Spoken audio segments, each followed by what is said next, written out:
Boa noite a todos. Que o Divino Mestre Jesus envolva a todos nós, encarnados e desencarnados, em suas bênçãos de luz, acalmando, serenando os nossos corações, as nossas mentes, que possamos nos colocar receptivos às reflexões dessa noite, na certeza do amparo e da assistência espiritual da casa.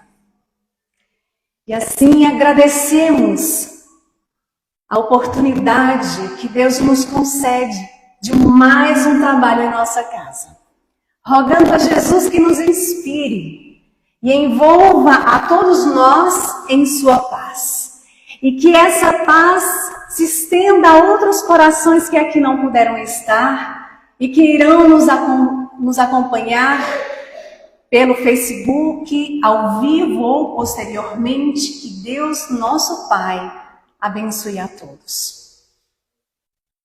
Meus queridos irmãos, para iniciarmos as nossas reflexões, vamos a uma passagem que está no Evangelho de Mateus, capítulo 9, versículo 10 a 12, em que o evangelista narra que Jesus estava em sua casa para uma visita comum e que estava acompanhado pelos publicanos, que eram aqueles responsáveis por arrecadar os impostos. Mas também tinha ali a companhia daqueles que eram considerados os pecadores, gente de má vida. Mas ali não estavam só eles. Também estavam os fariseus, aqueles que tinham a religião mais como um meio de alcançar os seus objetivos particulares, e não para desenvolver uma fé fervorosa, uma fé produtiva. Eles até aparentavam ter uma fé, mas sem obras, sem verdade, apenas de aparências. Eles ficavam apostos, como que tivessem ali prontos para puxar o tapete. E inclusive no Evangelho segundo o Espiritismo, ali na introdução, justamente naquela parte daqueles que não gostam muito de ler, pulam a introdução, mas é justamente ali na introdução, no item 3, intitulado Notícias Históricas, onde vamos encontrar informações sobre quem eram os nazarenos, quem eram os publicanos, quem eram os fariseus, os escribas. Enfim, informações importantes do povo daquela época. E os fariseus, eles estavam ali, na casa do evangelista Mateus, incomodados, porque Jesus estava à mesa com os publicanos, com gente de má vida, os pecadores. Então eles disseram aos discípulos: como é que o vosso mestre come com os publicanos e gente de má vida? Então Jesus, ouvindo o que eles disseram, disse: não são os que gozam de saúde que precisam de médicos. E vejam, Jesus soube em toda a sua passagem pelo orbe aproveitar, valorizar cada segundo, cada circunstância, cada pessoa que cruzava o seu caminho para ali deixar uma lição. uma lição permanente, uma lição imortal. Jesus demonstrava que ele não fazia distinção de ninguém, que ele não tinha preconceitos. Ele, através do seu grande exemplo, demonstra ao povo daquela época e aos nossos corações o que é o bem viver. A importância de tratarmos os outros da mesma maneira que nós gostaríamos de ser tratados. De agir com o outro da mesma maneira que gostaríamos que agissem conosco. Independente da cor, independente da condição social, independente do sexo, independente do partido político, independente da religião, somos todos irmãos. E era isso que Jesus demonstrava ali. Aqueles que estavam ali, que todos eram irmãos. Ele não se importava com o que faziam, o que eram, se tinham ideias contrárias. Não, ele não se importava, porque para ele, todos são filhos de um só Pai, que é Deus.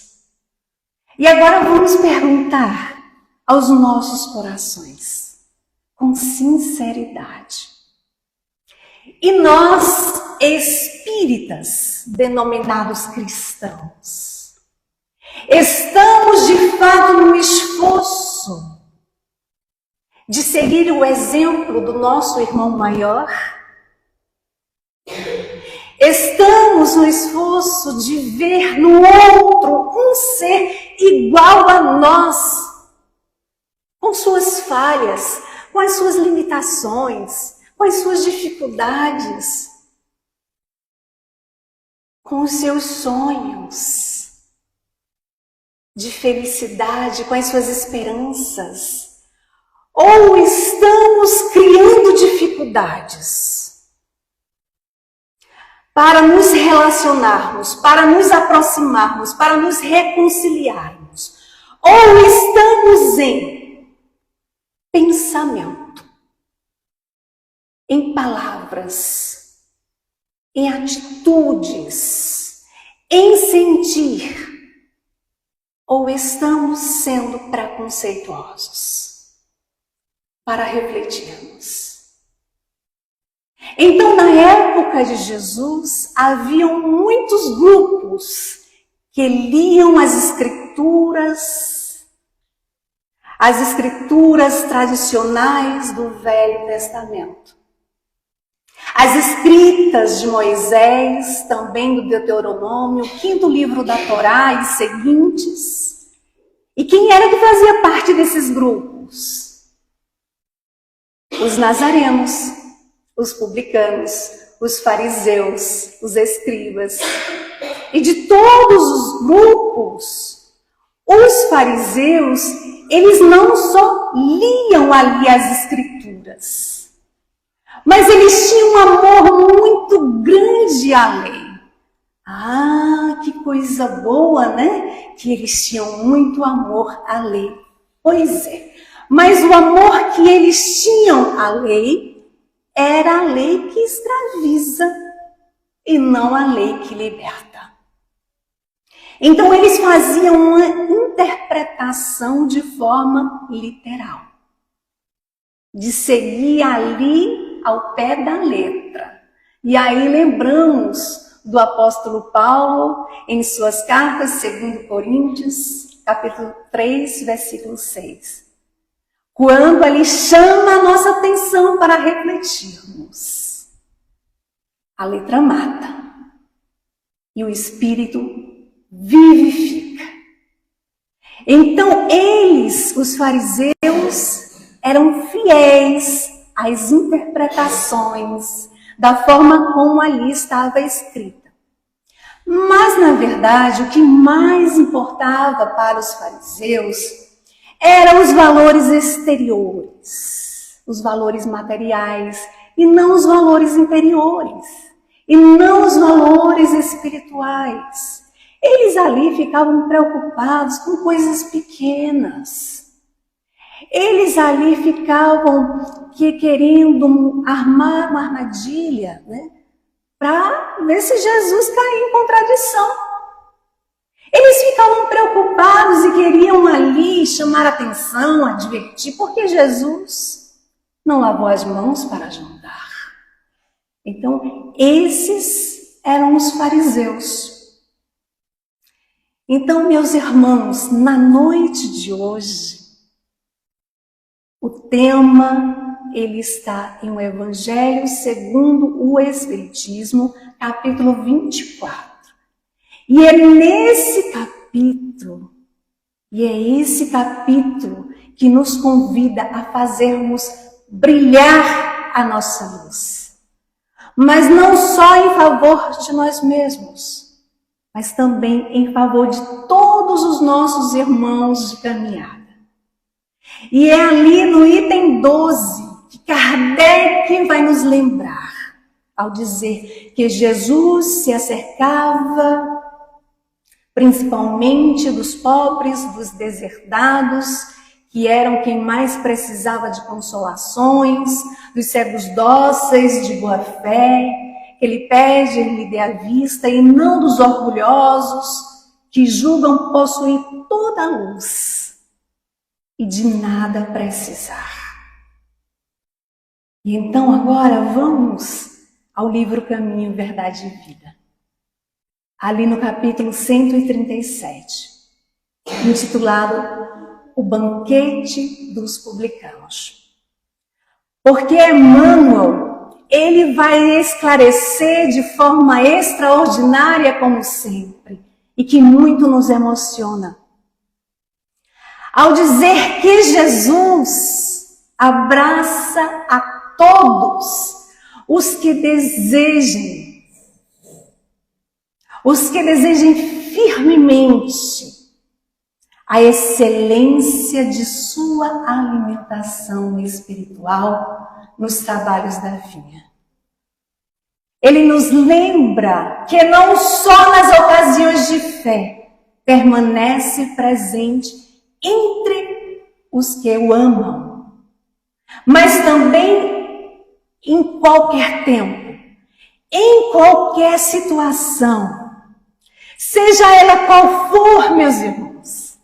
O nosso Mestre Jesus, ele está pronto para atender as almas que o buscam, nos trazendo a lição de estarmos receptivos, de irmos a esse encontro com bom ânimo, esse encontro com o Mestre Jesus em nossos corações. Kardec ainda, no item 12, vai nos lembrar, dizendo: há quem se admire por vezes que a mediunidade ela seja concedida a pessoas indignas, capazes de fazer o mal. Como se a faculdade, ou seja, a mediunidade, ela deveria ser exclusivo dos de maior merecimento. Mas aí Kardec nos lembra que a mediunidade, ela é inerente, ela é pertencente a uma disposição orgânica que Deus outorgou, que Deus oferece ali ao homem, ele dá liberdade, ele concede ali ao homem, ele dá a liberdade de usá-las. Mas não deixa de punir os que delas abusam. Ah, Silmar, então você está dizendo que Jesus, ele castiga? Ele condena? De forma alguma. Jesus, que nos ama infinitamente, que quer a nossa felicidade, que é infinitamente misericordioso, Ele é justo. Ele nos oferece um livre-arbítrio. Ele respeita as nossas escolhas. E respeitar é diferente de aprovar. Deixando claro que o médium que abusa de sua mediunidade para satisfazer as suas necessidades materiais, para satisfazer a sua vaidade, para satisfazer o seu orgulho, para satisfazer a sua ambição, o que é que acaba acontecendo com esse médium? Se colocando ali à disposição, se colocando ali em guarda dos espíritos maus, sendo responsabilizados pela lei de causa e efeito, por todo o mal que fez e pelo bem que deixou de fazer. E muitas vezes iniciando já na existência atual as consequências dolorosas de suas faltas.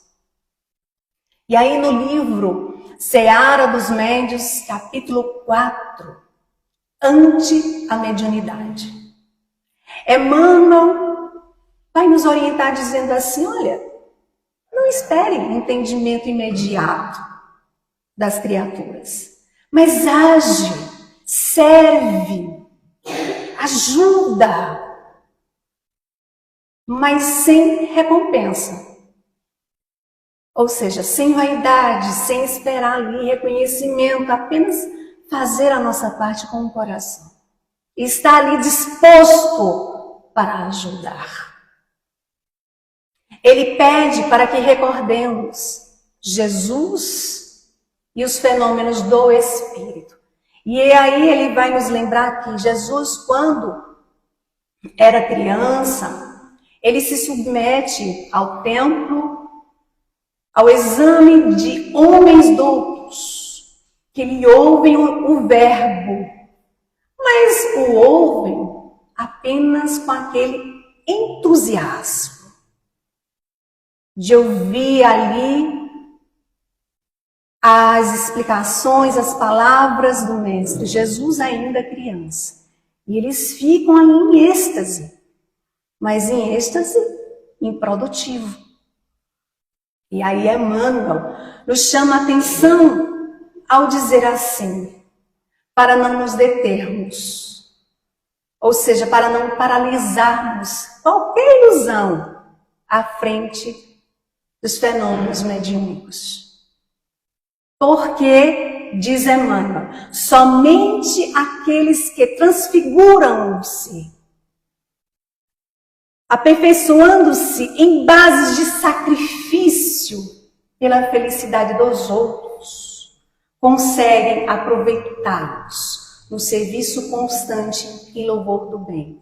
Ou seja, somente aquele que está no exercício da mediunidade como forma de caridade para com todos aqueles que sofrem moral e espiritualmente, consegue melhor aproveitar esse trabalho tão importante. Jesus, diz Emmanuel, dirigindo-se aos excluídos, aos carentes, em realidade se dirigia a toda a humanidade. Porque não existe na Terra um ser que passe pela experiência reencarnatória sem dor, sem lutas, sem dificuldades. Até pela própria condição de mundo inferior e dos seus habitantes, encarnados e desencarnados. Ou seja, estamos em uma grande escola, somos todos aprendizes e precisamos desses testes, dessas provas, dessas montanhas das dificuldades, para passarmos de ano a cada encarnação. para nos elevarmos na direção do amor de Deus. Estamos sim no mundo de provas e expiações.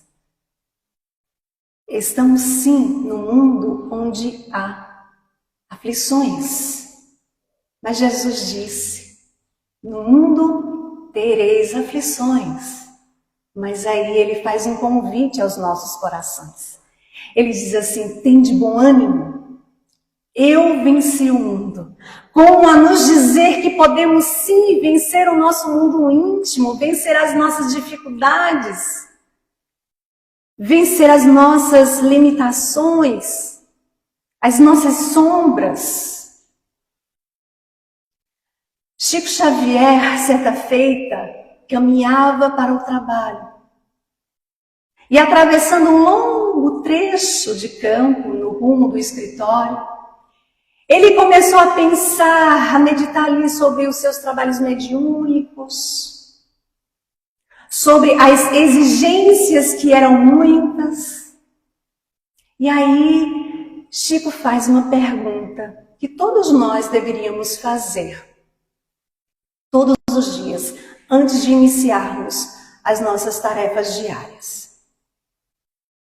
Ele pergunta, como agir para equilibrar-se nas tarefas? Porque surgiam doentes, rogando ali, pedindo socorro, aflitos, rogando também consolação.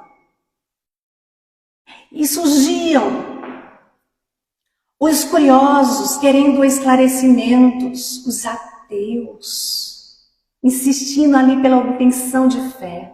Os problemas eram muitos e variados. E aí, de repente, Chico fica desanimado e se curva. Eis que ali e aparece quem? Emmanuel, o seu mentor espiritual. Ele aponta um quadro a uma pequena distância. Era um lavrador ativo, que manejava, ou seja, que movimentava ali a sua enxada ao sol nascente. E aí Emmanuel pergunta, Chico, você reparou? Guiada pelo cultivador, a enxada apenas procura servir. Não pergunta se o terreno está seco, se está pantanoso. Não pergunta se vai tocar o lado, se vai ali ferir-se entre as pedras. Não indaga se vai cooperar nas sementeiras de flores. Se vai cooperar ali nas sementeiras da batata, do milho, do feijão. Apenas procura servir. Apenas procura obedecer sempre o cultivador. E aí Emmanuel faz uma pequena pausa e diz, Chico, assim somos nós. Nós somos a enxada nas mãos de Jesus, o divino semeador. Aprendamos a servir sem indagar, sem ficar questionando. E Chico, ali tocado por aquele ensinamento, experimentou iluminada renovação interior. E disse, é verdade, o desânimo é um veneno. E Emmanuel disse sim, a enxada que foge à glória do trabalho cai sempre na tragédia da ferrugem. E ali o benfeitor se despediu e Chico abraçou o trabalho naquele dia com grande alegria em seu coração. Com alma renovada, ficando a lição para nós do quanto é importante nós não perdermos tempo com questionamentos.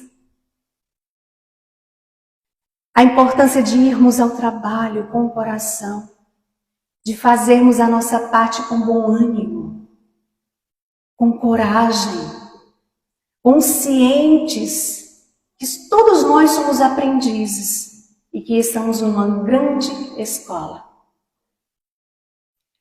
Então, no livro Fonte Viva, capítulo 28, intitulado Alguma Coisa, inicia ali com uma passagem que está no Evangelho de Lucas, capítulo 5, versículo 31, que também apresenta aquele momento em que Jesus diz assim: não necessitam de médico os que estão são. Mas aí acrescenta: mas sim os que estão enfermos. E aí Emmanuel, ele vai nos orientar dizendo assim: quem estime a prática da caridade, compadeça-se das almas endurecidas, beneficiando-as com vibrações da prece. Emmanuel nos lembra da importância da caridade que vai além da caridade material, que é a caridade da beneficência. Ele nos convida a lembrarmos da caridade moral, da caridade no sentido da palavra como entendia Jesus. Questão 886 de O Livro dos Espíritos. Benevolência para com todos, indulgência para com as imperfeições alheias, perdão das ofensas. Benevolência para com todos é a primeira. De ser bom, de fazer o bem, desejar o bem, de orar pelo outro, seja quem for, de emitir um pensamento bom para o outro, de emitir amor. Porque quando emitimos amor para o outro, estamos no trabalho da caridade. E a caridade é amor em ação. Emmanuel, ele finaliza a mensagem dizendo que Jesus asseverou, dizendo que os sãos não precisam de médico, mas sim os enfermos. Emmanuel também nos convida a lembrarmos que transitam no mundo pessoas com dificuldades muito maiores do que a nossa. Ou seja, para sairmos da condição que nos colocamos de infância, de querer ficar ali competindo. Quem é que tem mais problema? Olha, eu não vou nem te contar. Porque se eu te contar das minhas enfermidades, do que eu já passei, se eu te contar das minhas dificuldades, olha, você vai ver que os seus problemas não é nada. Emmanuel nos convida a sairmos dessa infância espiritual. Porque o momento de agora, nós que já recebemos o conhecimento, nós que temos esse contato com a doutrina espírita, não cabe mais essas atitudes. Somos convidados todos ao trabalho de compreender o outro em sua limitação, de compreender o outro que passa ali pelo sofrimento, que cada um tem um grau de sofrimento, de dificuldade diferente do outro. De saber escutar o outro ao invés de julgar, nos convida a essa mudança. Emmanuel ainda vai dizer assim: a vida não reclama o teu sacrifício integral em favor dos outros, mas em benefício de ti mesmo.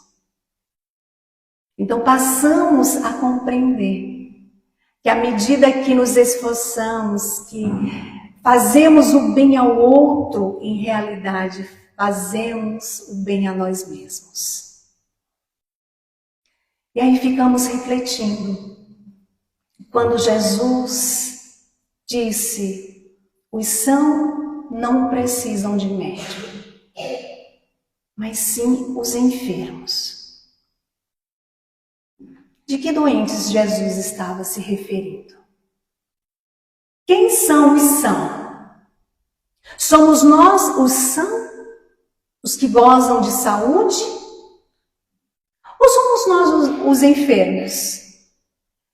E aí vamos ao livro Consolador, na questão 95. Porque Emmanuel, ele apresenta um conceito diferente de saúde, para nos ajudar a identificarmos aonde ali a gente se enquadra, aonde a gente se identifica, se como enfermos ou como os sãos. É perguntado, em face dos esforços da medicina, como devemos considerar a saúde? Emmanuel é muito claro ao dizer assim. Para o homem da terra, a saúde pode significar o equilíbrio perfeito de todos os órgãos físicos, de todos os órgãos materiais. Mas para o plano espiritual, a saúde é a perfeita harmonia da alma.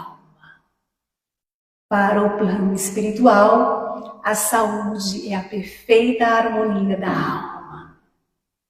Percebe? Emmanuel ali, ele responde da perspectiva do espírito. E é essa a proposta da doutrina espírita. De nos oferecer um novo olhar, novas lentes, de sairmos ali da limitação que o mundo material oferece, da visão limitada. O Espiritismo, ele nos oferece todos os meios, todos os recursos, para agora seguirmos uma nova maneira de nos conduzir, de enxergar as dificuldades, uma nova maneira de enxergar as dores, as enfermidades. Muitas vezes ali, mostrando que a enfermidade é um recurso necessário que nos conduz ali à caminhada para a harmonia da alma. Emmanuel nos leva a refletir que o conceito que antes tínhamos de saúde era muito limitado. Se o meu corpo está bem, estou saudável.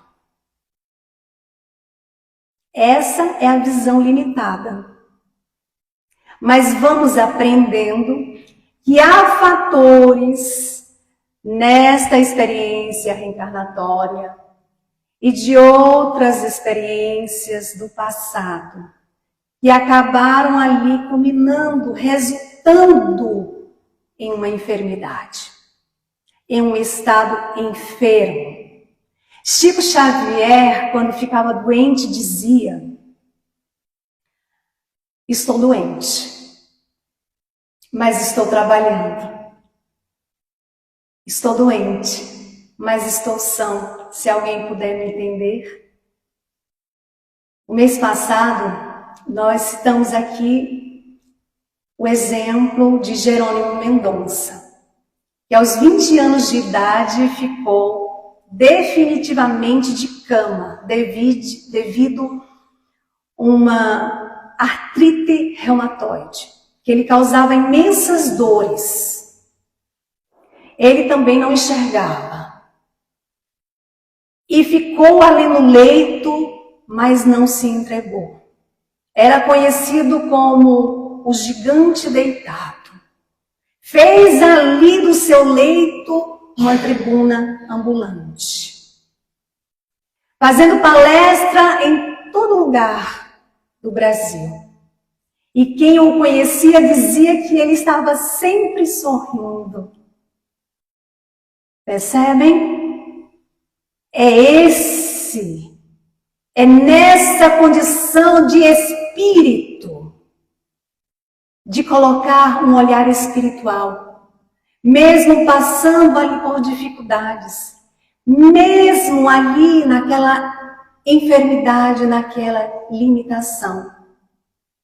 É de se colocar em um processo que estimule ali a conquista da saúde real, da saúde legítima.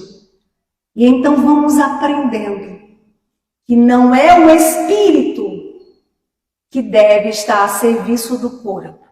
É o corpo que deve estar a serviço do espírito. Vamos a um exemplo. Alguém que toca um instrumento. Um violino, por exemplo. E é especialista, é um instrumentista, alguém que tem ali aquela habilidade com aquele instrumento. E aí, aquele instrumento, o violino, começa a dar problema ali, começa a desafinar.